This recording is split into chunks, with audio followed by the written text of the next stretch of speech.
Grab is your favorite producer's favorite producer. A true pioneer in the scene, he's been shaping dance music for years. From founding Steel City Dance Disc to now running Fragrance Recordings, he's been setting the standard for what timeless, tasteful music sounds like. I feel like he strikes the perfect balance for rave energy, but at the same time musical taste, so his tracks hit hard whether that's in the club or even at home. And in this video we're going to be breaking down the DNA of Grab sound. I'm going to be building a track from scratch and show you how to shape those melodies, bass lines and grooves that give his music that catchy, hard-hitting edge. And by the end of the video you're going to know how to make tracks that sound addictive and timeless. So let's step into the world of Grab's production. By the way, if you're new to the channel, welcome. I'm Ocean. I've been producing for over 10 years, working with some of the biggest artists in the UK in the drill and trap scene, and now I have transitioned into electronic dance music, and I'm documenting my whole journey here on YouTube, so make sure you subscribe and follow along. So Grab's sound, it kind of sits between techno, house with a bit of breakbeat influences. To be honest, when it comes to my sound, Grab is definitely an inspiration. I first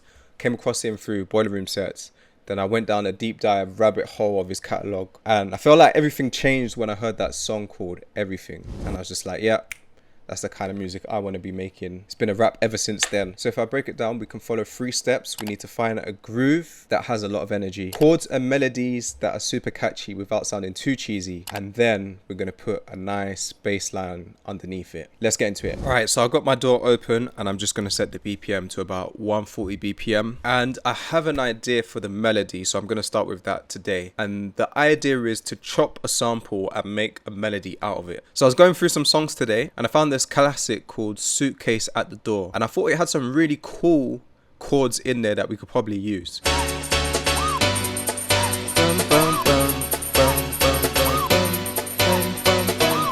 I want to take those chords and make a new pattern out of it, and I kind of like that it's a sample because it has that kind of feeling, you know, those artifacts, you know, that rough kind of sound that you're not going to get necessarily from a VST. So let's go ahead and take those chords. I've dragged in the sample into Quick Sampler and I'm just going to hit slice, so it automatically chops to every single chord that's in that sample, and then from there we can mess around and try and find a new pattern. And I think I'm actually going to leave it unquantized because I feel like it adds to the swing and the groove. And then I'm also just going to raise the harmonics. And maybe actually just a tiny bit of reverb too. And to be honest with you, we can just add a bass line underneath it following those chords, because if you take out the EQ, you can hear the bass line. Do, do, do, do, do, do. We might as well just follow that exact bass line. And I'm just going to use an 808. Let's pencil in these notes.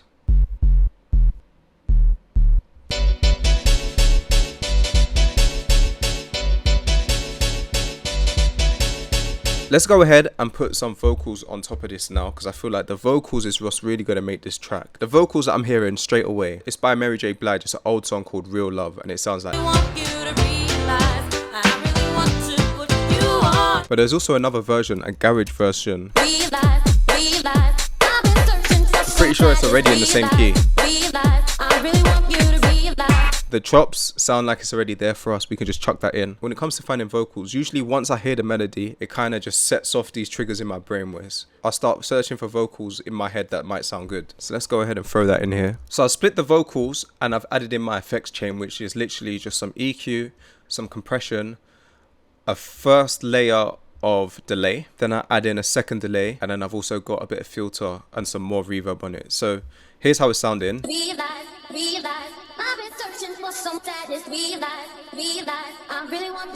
And also I've just pitched it up one so it's in key with my chords. So together, how it's sounding so far.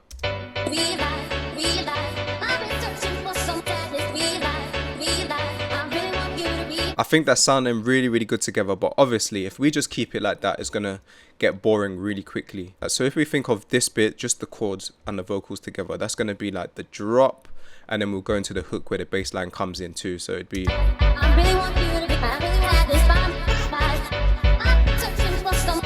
I've just chopped it up a little bit so it fits. Yeah, I feel like that's fitting really well. Then also, if we go into more of like the verse kind of section, I don't really want this bit to play the whole time, so I think I'm actually just gonna, maybe we can just have that repeating. So I'm literally just gonna drag this on every single bar. Maybe we can have it filter in.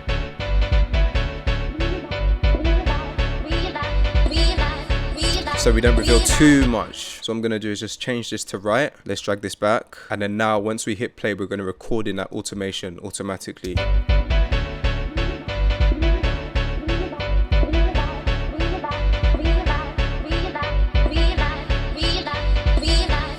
So now let's switch that back to read. And now we can see that automation is there for us. So now that we got our melody down, our bass line down, let's go ahead and add in the drums. And I'm going to be using sounds from my upcoming kit called Club Tools, which isn't out yet. I've been working on this for ages, trying to make sure that it's right. But I'm excited to definitely share this one with you because this is going to be my first drum kit with these kind of sounds in it.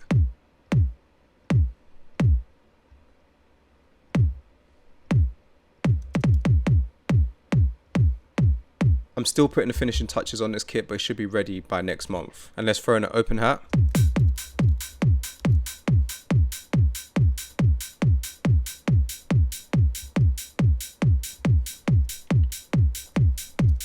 And a clap. And I got this snare sound up. I want to put this on the offbeat so it gives it kind of like a garagey swing.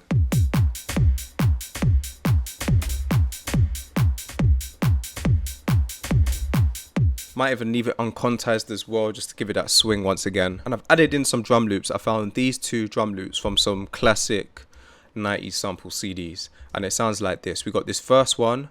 I've just taken off some of the low end. And then this one underneath it as well. It just adds a bit more in the high end. So together, they sound like this. And with all our drums, now it's grooving. Simple, but it's working. I've also pulled in these conga sounds. Subtle in the background, but I feel like it goes better with the loops, especially because I think in one of the loops there is a conga sound. So it just brings it more to the front.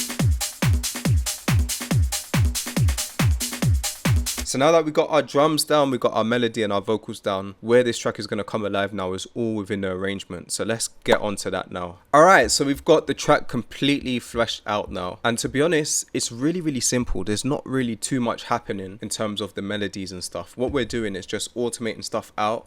We've added in some crashes to really emphasize the drop. In the breakdown as we go along, I've automated some filters and also some reverb, which is this one here. So as we move along, reverb and filter is high, and then we slowly bring it down,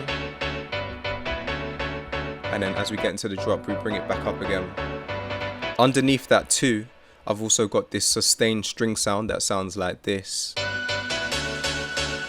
It just plays the same note throughout the whole way. And also this synth line right here,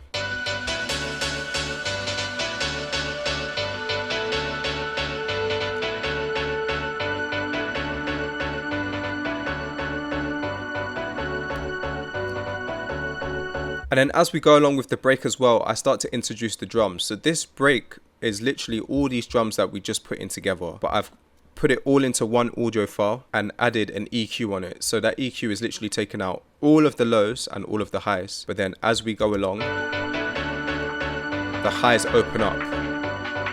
So it sounds like the drums are getting louder. And then of course, as always, we want to add in crashes because then that just emphasizes every single beat. We've got a down lifter going on that, and an impact. And then one more thing that I've added in the breakdown as well is this snare roller. So it gets really intense. Low, and then as we get to the end, it gets really fast. And that's pretty much it in terms of the structure. So let's take a listen to what we got now. It's got some really nice feel-good energy.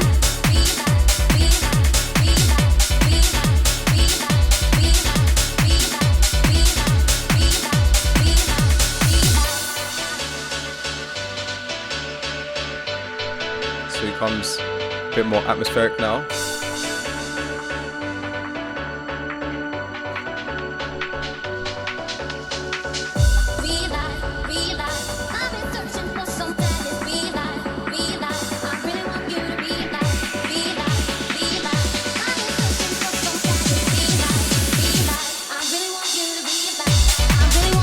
Ooh, once that drop comes in.